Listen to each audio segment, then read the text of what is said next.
Hello everyone, this is Don back with another progress report on the War Corsair. My goal this weekend was to work on the fuel system and to make a new cover plate for the sump on the fuel tank. As you recall, this is the old sump. It had a bracket on here that held two pumps. Somebody mentioned I was going to comment saying, "Oh, you're using two pumps?" Well, I was using two pumps. But now I'm going to a single external pump. So this old cover won't suffice anymore. I had the bungs weld, but the biggest problem is these two big holes. And I don't want to cobble it up, so I figured I'll just make another one. I had a piece of 1/4-inch plate. So that's what I did today. I'll show you what I did yesterday, but damn, mosquitoes are just everywhere. It's been raining and humid here for the last 3-4 days, and the mosquitoes are ferocious. So anyway, this is the 1/4-inch plate I showed in the last video. And I mentioned cutting it so it had some little bungs in it, little bosses. And what I called, when you're doing a pocket command, you can see the tool pass it, comes in here, and then goes from center and spirals out, gets to these, goes around them. So I spent 2 hours today working on this part, adjusting the drawing in the computer for it. After I found it, I had to dig through the computer. I could not find it, and I was like, where is that file? I can't believe I deleted it. And I remembered, oh, wait a minute, I got a new laptop, so let me open my old laptop. So I had to plug that in to power it up, dug through, and finally found it. And I went in and I found all the files that I had saved in that computer, and I transferred them all to a thumb drive and uploaded them all into my new laptop. So it covers every little piece and part that I ever had to use to make for this airplane. So I've got them all now in one local file, because they kind of get spread out through different files when you save them. And some of them are saved in my Corsair file, some are saved in SharpCam, some are saved in a different folder. So I had to go into Windows and command and type in .mil, .mill, because that's the name of the file after it's made in the CAD program. It saves it as a .mil. So I was able to find out where they were all located, and I was able to copy them. So after spending 2 hours on this part, I spent better part of an hour just getting this thing cut out with the issues I was having. And when I got it all said and done, it's not usable. One of the first things I noticed is it's really thin right here on this edge. It's about 80 thousandths. And you get over here, and it's 150 thousandths. And it's supposed to be 1/8 of an inch, same as this. So, but that's not the problem. I can't use it. On this thing, you can see those 4 little dots. There's 4 there, 4 there. They were all over this piece of plate. And I thought they looked like little dimples from a center punch. So I got them there, got them there, got them there, got them there. So they're equally spaced. This was just a drop I found. But, come out here. See that? See them spots? They're laser holes. I seen them after I finished cutting it. I seen them on the inside. I don't know if you can see this. Got a pretty good glare to it. But yeah, you can just make them out there. See those 4 little holes? Let's go clean through. There you go, clean through the part. So there's about 20 holes in this damn thing. I can't use it. Now I could go through it. See the holes right there? So I could, go in and spot weld, but there's like 20 holes. You got to set here, set there, set there, and there's 4 each. So I mean, they're all over the place. It's like, son of a gun. The reason it cut crooked on the depth is I use a piece of wood on my CNC table, and when I bolt the part down, I clamp it down where it's not going to cut. But from using that wood, I use a water mix for cooling, and the water gets in the wood and it swells it up. So I've been using like the one corner of that piece of wood. So apparently it swelled up and it lifted the part.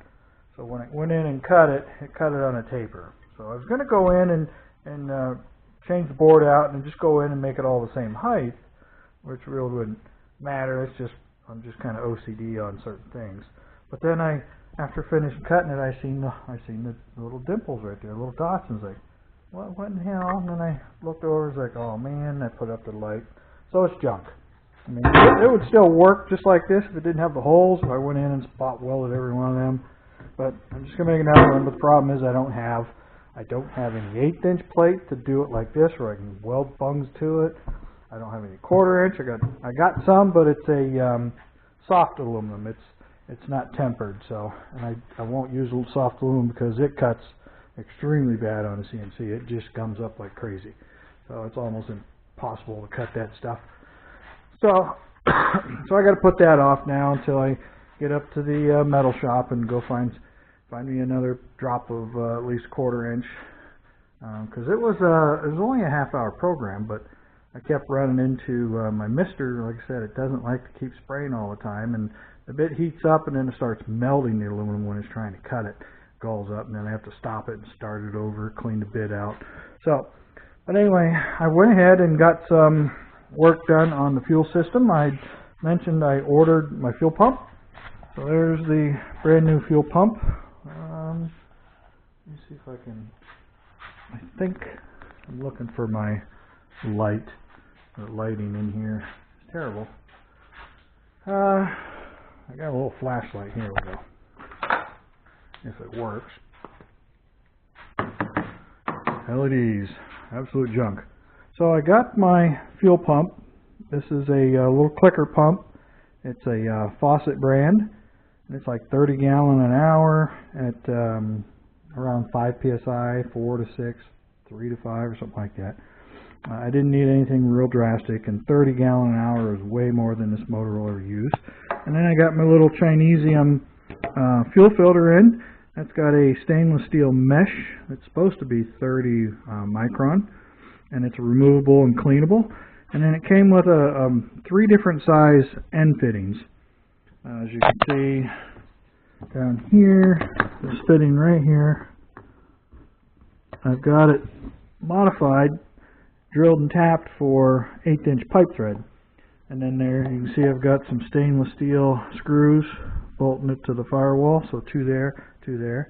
Fuel comes out of this T-fitting, goes down to the inlet of the filter, to the inlet of the pump, out of the pump, and as you can see I got the regulator mounted to this, made this bracket up, mounted it, and this is this was a homemade linkage for the primer button. You hook a little like choke cable, Bowden cable they called, to this, and you pull on it, and when the fuel pump's running, you push this, it'll squirt fuel up out. You have to open the throttle though to do it.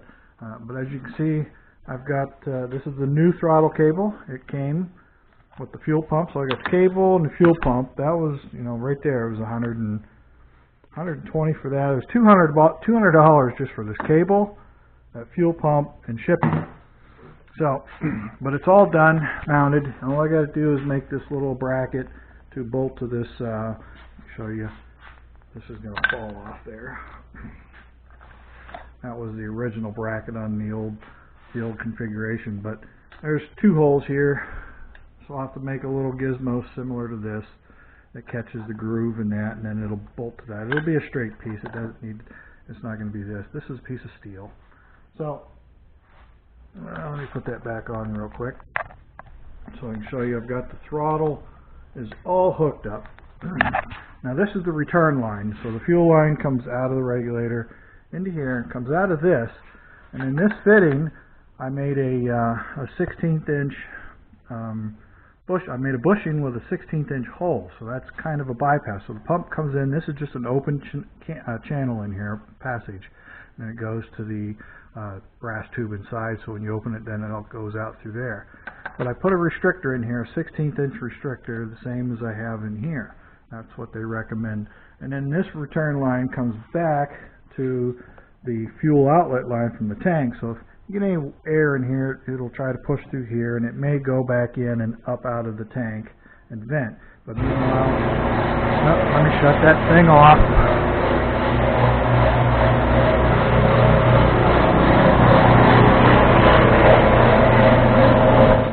Sorry about that. get back to this. That thing will probably take a couple minutes to stop running. But anyway, comes through here, gravity feeds, and any air vapor lock chances would try to push the air bubbles back through, because this is going to be under positive pressure of 3 to 5 psi. Hits that restrictor, it's going to slow it down, but it'll still have pressure here to force it this way. But as the fuel's coming through, it's being sucked and drawn down into the pump, so there's a chance that the air could still be kind of pulled through there, but it'll at least break it up. So all I'm going to do is try that, and then here's the single line that's going to go to the fuel tank. It's just going to be gravity feed down to the pump. The pump's going to suck it. And this pump, if it was on in the air, it could lift fuel 50 inches. So you're talking 4 feet of lift that pump has. So it's pretty much going to be gravity feed down to there, and then the pump's going to suck it up, push it through here, and it pressurizes up to, pushes up to here and pressurizes from here. Then as the engine runs, it puts a vacuum on this, which pulls the diaphragm open and lets her work. I doubt it's going to, this is how they told you to do it in the book. But it's a test. If it don't work, I'll take this fitting off, plug that hole, and try something else. But one of the ways they showed it in the book was similar to this, but I'm just going through. They were actually coming off of here and right back into this fitting to the inlet of the pump. Worst case scenario, I'd take this line out and run a second fitting through the firewall and have a return. So that's why I made that fuel tank bottom plate with 2 bosses on there. If this doesn't work, then I'll just take this off of here and run it into the firewall to a return, so it physically returns it right to the tank. But I'll try this first. It's a very easy swap, because all I have to do is put another fitting in here and reattach it, and that's it. I don't have to change anything. It'll stay this way. But the idea is you want kind of a circulating system. It'll help push out. As the engine sits and heats up, you may get some vapor lock fumes in there, and that's all that's meant to do.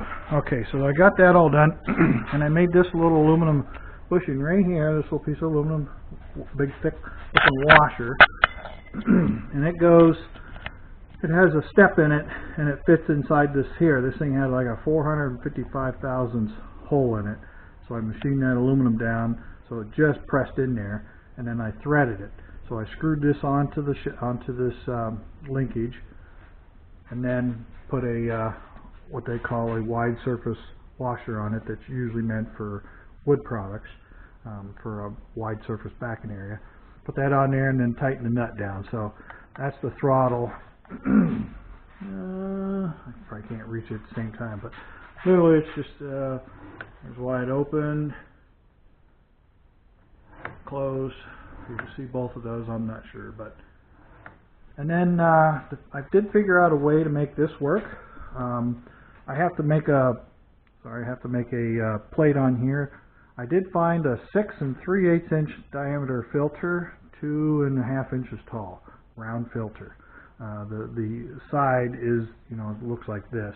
This would be the filter part, and the top and bottom are open. But I'm going to take and make an aluminum plate big enough to hold that filter, plus a little more, because you're basically going to make a can for that filter to set in. Then the lid will bolt down, screw down, somehow it'll clamp in. But the filter will be kind of centered over this, and then this plate will come out over here more. It'll circle out over this, and I'll come in from the airplane with a Bowden cable into the top of this plate, and that plate will allow me to hook right into this, pull this up down, because as you pull, you're going to shorten the cable and you're going to pull it up.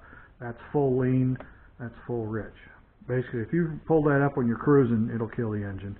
Like I said, it will not kill the engine at idle, because it's running on a idle set screw. That's a bad place for the idle set screw. It's literally right behind the damn linkage.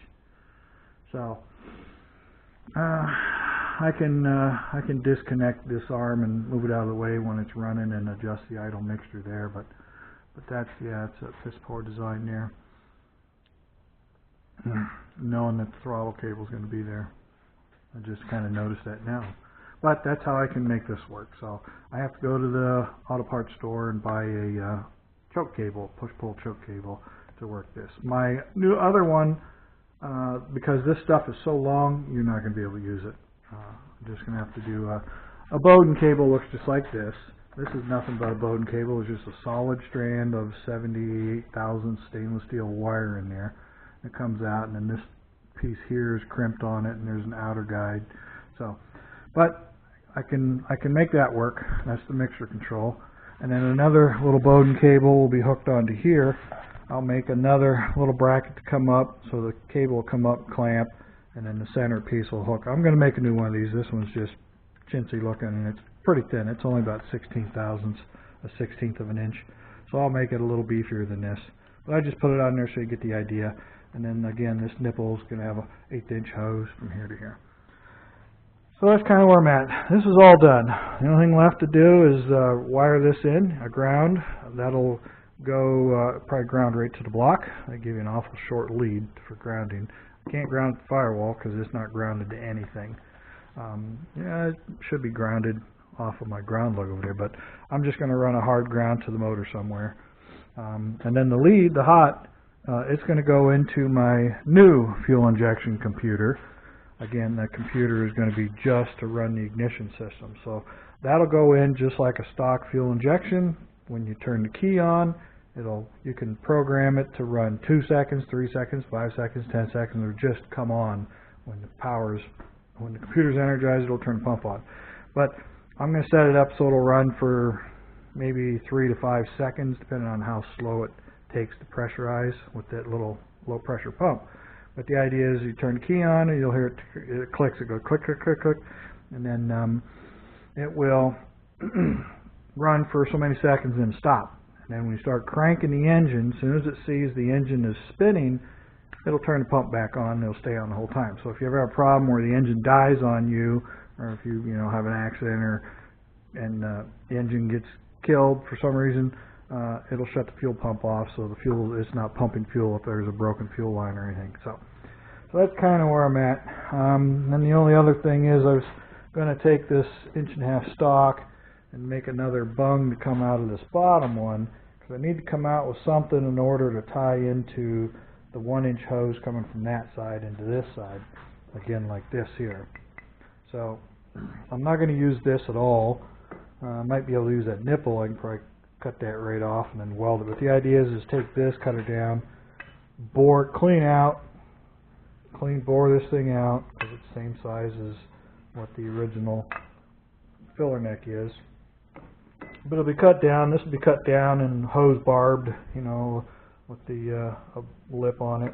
So you can slip the hose that's inside the plane down here, plug it in through this way, clamp it on, and it'll stick out and have a nipple welded in the side of it, and then it'll stop, and then I'll just find me a 90-degree elbow. I can get me a silicone 1.5" piece of silicone hose, come off of there to this piece. But it's going to be a lot of machining. I mean, you're going to bore this thing almost completely out to where it's 60, 80 thousandths thick is all.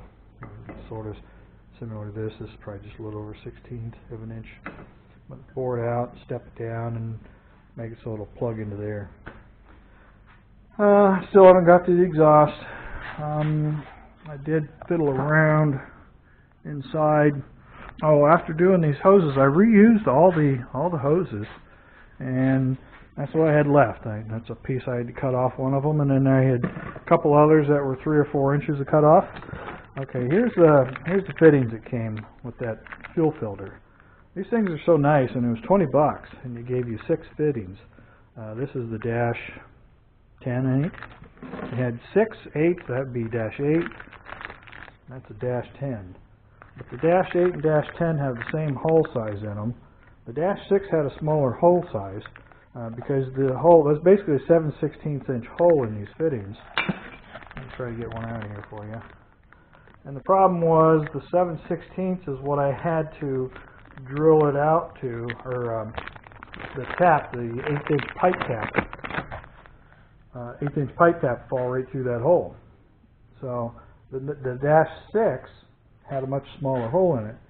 So all I did is I chucked this up in the lathe, cut the nipple off, and there's the nipples.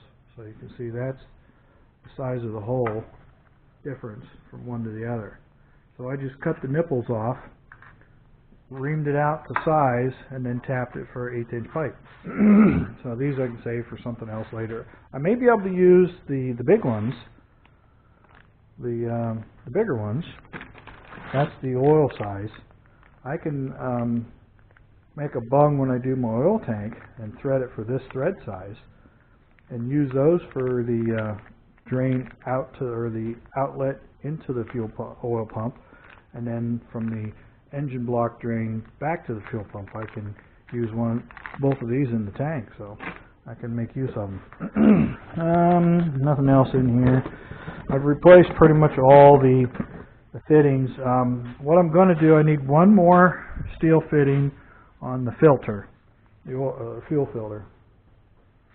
You know, I put that flashlight down somewhere, and I lost it. But anyway, down here on this fuel filter, I just threw a brass fitting in there to do this, and then I still need a place to sump the fuel, because I have a fuel sump valve to sump for water. And seeing how that's gravity feed all the way to there, instead of, I need a steel fitting. I want to put a steel fitting on here, and I didn't have one, a 90. So I was going to go buy another 90. I was like, well, I'm not going to do that. I'm going to buy a T-fitting, one with a male pipe on one end and 2 females on the side and other end. And what I can do is put a straight fitting in there, flare fitting, and run it down here to this side. The original drain line hooked to the left side. What did I do with it? It's been sitting here forever, and I moved it. Sorry, folks. Bear with me. I don't know where I set it down. But anyway, it's a steel. It's basically like a brake line, steel brake line, flared brake line. So I can come right off of there, bend it about a 45, and then come right out here like I originally had it. So before it was on this side, but it was just attached to one of these screws with an A-dell clamp. So hang right there, and then so all the fuel from the tank comes out through here, gravity feeds down to here, and it'll still gravity feed down, so the water will always have the lowest point. It'll follow the low point. Even when it's fuel is flowing, the fuel will go up through the filter, but the water will sink to the bottom and push any fuel up and out. So, oh, here it is. I moved it. So there's the drain valve. So this is going to be way too long. So that'll hook onto the fitting. I'll bend it down, and I'll cut it and reflare it. I do have, that's a double flare on that, and I do have a double flaring toolkit. So, and then that'll just go out the bottom. That's a spring-loaded plunger. There's a little cup with a metal rod in it. It goes in there, and you push it, and it allows some fuel to drain out of it. So I'll be able to hook that back up. I think that's about all I've got. I don't know if I've already, must have went over 18 minutes because it's 5 minutes 33. I've been chatting along too fast. But I think that's about it. I need to order some. As you can see, I've already started clamping things in place. This is a -7, and I got a couple -8s, but I'm going to do the same thing here. I'm going to clamp these 2 hoses together with these 2 A-dells. But all I have are -8s, and -8s are too loose. They'll slide. So I need more dash. This is the only -7 I have. This is a 7/16 OD, so it uses a dash. It says right there on that WDG7. So that's a -7. And I've got -8s and 10s and 12s. I got all kinds of them. All those A-dells. Called an A-dell clamp. This one here is that's a China, but it's an 8. That's for a 1/2 inch. So they're just a little too loose. They don't clamp tight. You need them to clamp. So I'm going to have to get to the metal shop and find another chunk of metal. I still haven't bothered to weld this yet. I still have to make the bung for the PCV valve, and then I'm going to go to the parts store and see if they have that filter. They're only 15 bucks on eBay for just the filter. I think they probably sell the same thing in the parts stores. And little aftermarket aisle, they sell stuff. So the next thing is, this is the only thing left to plumb up for the water. The original hoses and stuff will all go back on like they were. I got this made up without the block in there because the temperature is now being picked up over there in that tube on the other side. And then I just got to connect this line together, and that'll act as a circulation to help water circulate out of this side of the block to that side and back around before the thermostat opens up. It'll allow water, coolant to circulate around into that catch, that high flow can, and then back into the inlet of the pump. But it comes back in through this barb here. That's on the other side of the thermostat. All right, I think, and then I was mentioning cutting these off and welding them. I'm not going to cut them off. I'm just going to weld it shut. That way, if something doesn't work the way I want it, I can just regrind it and re-drill it, and I'll have access to it again. And then this one, I got to cap it, plug it somehow. I was thinking of popping it out of there and making a plug to tap in there. Or, you know, you can put a piece of hose with a cap, some kind of cap on there. But the problem with rubber caps is they dry rot and they crack open and cause you problems. And that needs to be plugged because I need to pressurize the block to force the oil into the tank. I was originally thinking that maybe I can use a round, that's 5-inch, see if that would fit in here and make a round tank to go all the way far down as I can. 5-inch won't fit. 4-inch will. I got to do the math, find the square inch area of a 4-inch circle, and then multiply that times whatever height I need to get to the 231 cubic inches in a gallon. So I need that plus one more quart, so another 25%, another 50%. I need to hold a total of 6 quarts. 5 quarts of oil, 1 quart of headspace.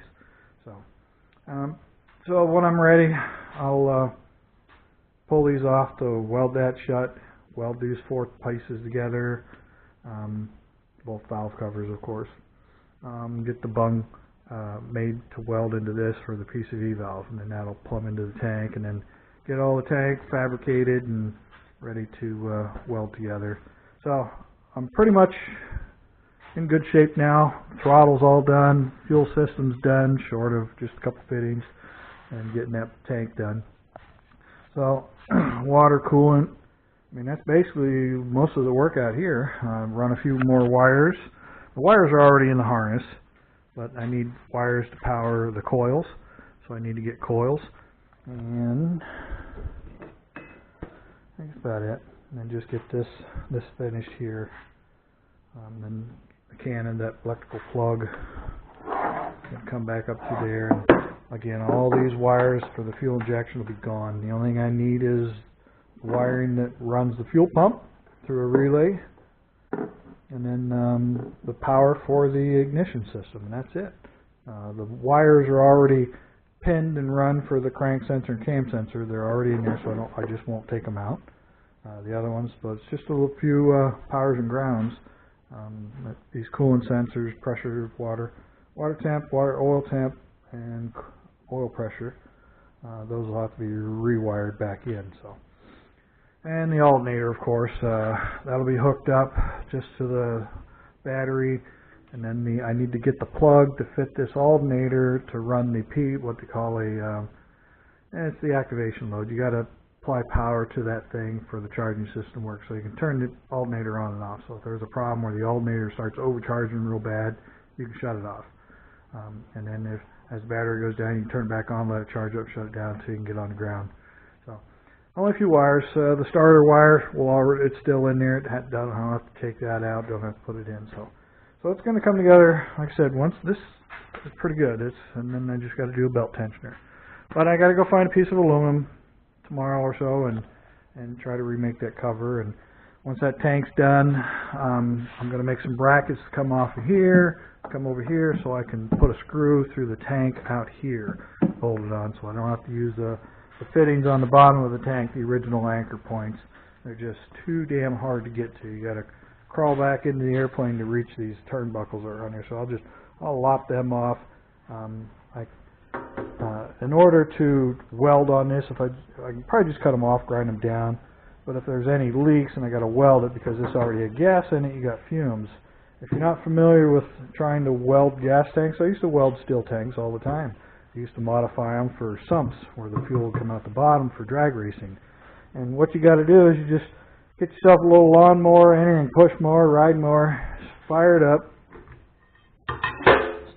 hang this thing right on the exhaust, open up the top of it, and just let it run for 10-15 minutes. And when it's done, take it off and go to weld. You can drop a match in that, and it won't do anything. The exhaust emissions interact with the fuel, and it neutralizes the fuel. Even if you let it set for a month and come out here, it still won't burn. So that's how I used to weld metal tanks, aluminum, anything. You just stick it on a lawnmower or exhaust on your car. Stick it over the tailpipe, start it up, and just let it run for 10-15 minutes. Is about all it takes. And then you can go right to welding on it. You can weld that thing with a torch, and it won't hurt it. You can braze it and stick a torch right in there. It won't do nothing. It neutralizes the fumes. So make another one of them. Again, I'm only planning on using one, so I'll just punch and drill one of these bungs out. The other one is in case I need to run an actual return line, then I just pop this off, drill it out, put another fitting in it. So easy repair. Alright, I guess that's going to do her. This is probably going to be a little long, rambling on, but I got to get a couple pieces of hardware yet. Look for a piece of hose for this.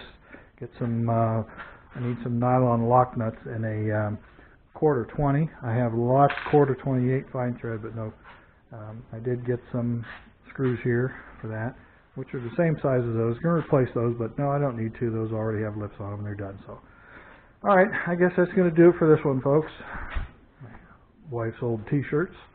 She just gave me 2 or 3 of them for rags out here. I think that's all I've got to report. I will try to get a piece of metal and work on that tank. As soon as that tank's done, I can modify that, get that on, get that hooked up. Then I can generally put power to that pump and be able to pressurize this thing and test everything out and make sure it works. So, okay, that's going to do her. I'm going to cut her off now, and as always, appreciate everybody taking the time to watch my videos. Feel free to leave any comments, questions, concerns. Appreciate the ones that people leave now, and don't be afraid, like I say, don't be afraid to leave a comment. If you get too rude or crude, then just delete them and become a real pain in the butt and just ban you. So I've banned, I think, only one person over the years, and that's been at least a year ago. All right, everyone. I will see you again, hopefully Tuesday night. This is Sunday. I'll get something done here over the next couple of days. So I should have something more to report by Tuesday.